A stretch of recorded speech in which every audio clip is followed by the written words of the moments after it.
Hello guys, welcome back to my channel again. My name is Rajinder.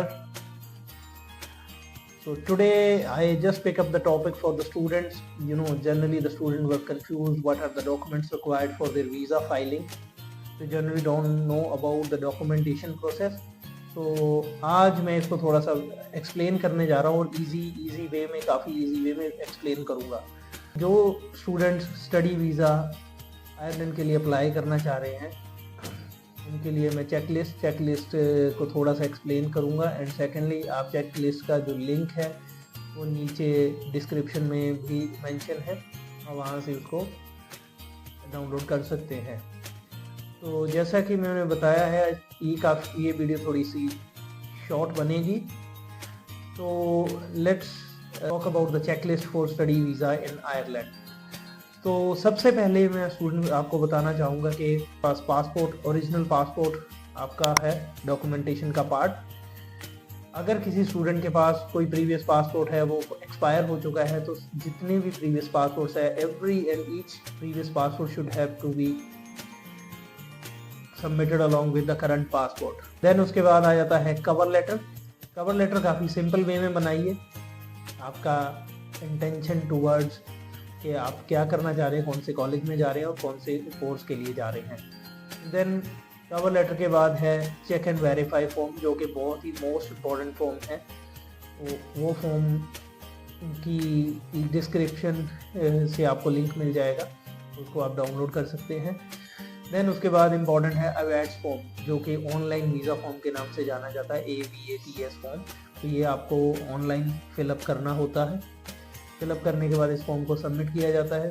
Submit करने से पहले इस form का प्रिंट निकालिए और साथ में फॉर्म सबमिट होने के बाद एक एक्नॉलेजमेंट फॉर्म आता है जिसका नाम है application form not valid for travel, उसका भी प्रिंट लीजिए। देन उसके बाद कॉलेज का acceptance letter, LOA, offer letter लगाइए, fee payment receipts towards that college, जो भी फीस पेमेंट आपने की है उनकी बैंक की receipts, basically TT copies along with the fee payment confirmation from the college side.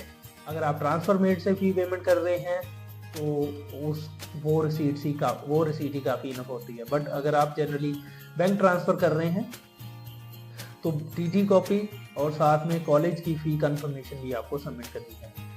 Then उसके बाद हेल्थ इंश्योरेंस, मेडिकल इंश्योरेंस जिसको बोला जाता है स्टडी वीज़ा के लिए 1 ईयर का, वो आप वो उसकी कॉपी लगाइए।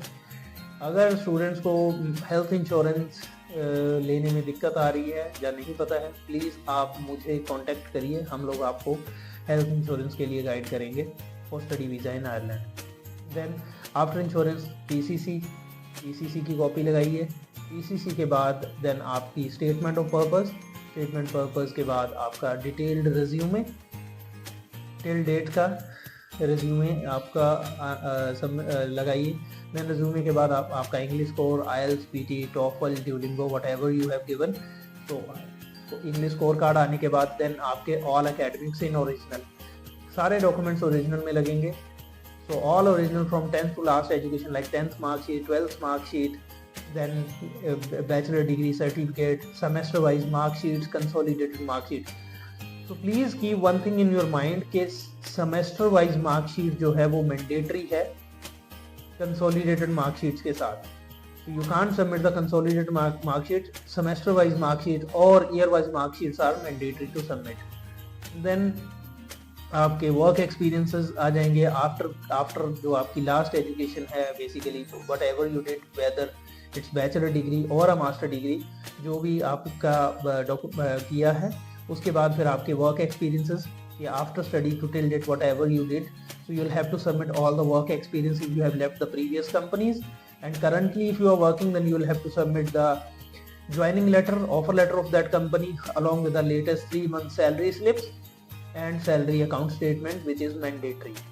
देन उसके बाद एफिडेविट्स होते हैं, affidavits from student and affidavit from sponsor, वो लगाए जाएंगे और उनके साथ रिलेशनशिप प्रूफ में स्पॉन्सर्स के साथ या तो उनके आधार की कॉपीज़ या पासपोर्ट की कॉपीज़ लगाइए या birth certificate as a relationship proof. Then financial summary है एक, वो भी आपको वेबसाइट पे मिल जाएगी, उसका लिंक भी हम डिस्क्रिप्शन में दे देंगे। Financial summary for study visa in Ireland, तो वो फिलअप करनी है। फाइनेंशियल समरी में बेसिकली आपको डिस्क्लोज करना है कि कौन कौन से फाइनेंसेस आप दिखा रहे हो, एजुकेशन लोन है, सेविंग्स है, एफडीज है, पीएफ है, तो जो भी आप सब आपने अपनी एप्लीकेशन की सपोर्ट में दिखा रहे हैं वो आपको सबमिट करने हैं। देन फाइनेंशियल समरी के बाद सब मेंशन करने के बाद आपको सपोर्टिंग डॉक्यूमेंट्स भी लगेंगे, जैसे फॉर एग्जांपल अगर आपने एजुकेशन लोन लिया तो एजुकेशन लोन सैंक्शन लेटर, और अगर लोन डिसबर्स हो चुका है तो साथ में लोन डिसबर्समेंट लेटर आएगा। डिसबर्समेंट लेटर के बाद आपके रेलेवेंट जो स्पॉन्सर्स हैं उनके सेविंग्स अकाउंट और अदर सेविंग्स जो भी वो दिखा रहे हैं उनकी कॉपीज याद रहे वो ओरिजिनल में लगानी है बैंक स्टैम्प के साथ। Then ITRs of the sponsor of last 3 years जो कि मैंडेटरी है 2 to 3 years की। तो गाइस इस तरीके से अगर आप डॉक्यूमेंटेशन लेके सबमिट करेंगे अरेंज करके तो कोई प्रॉब्लम नहीं आएगी वीज़ा फाइलिंग करने में। And last but not least you will have to carry passport size photograph at least 2 to 3 photographs with 80% face white background. So however on the checklist you will find the description कि कितने size की photo होनी चाहिए। It's mandatory that white background हो। तो that's all guys, so this is the checklist, so please अपनी file को इस checklist के अकॉर्डिंग प्रिपेयर करें और इस तरीके से सबमिट करें।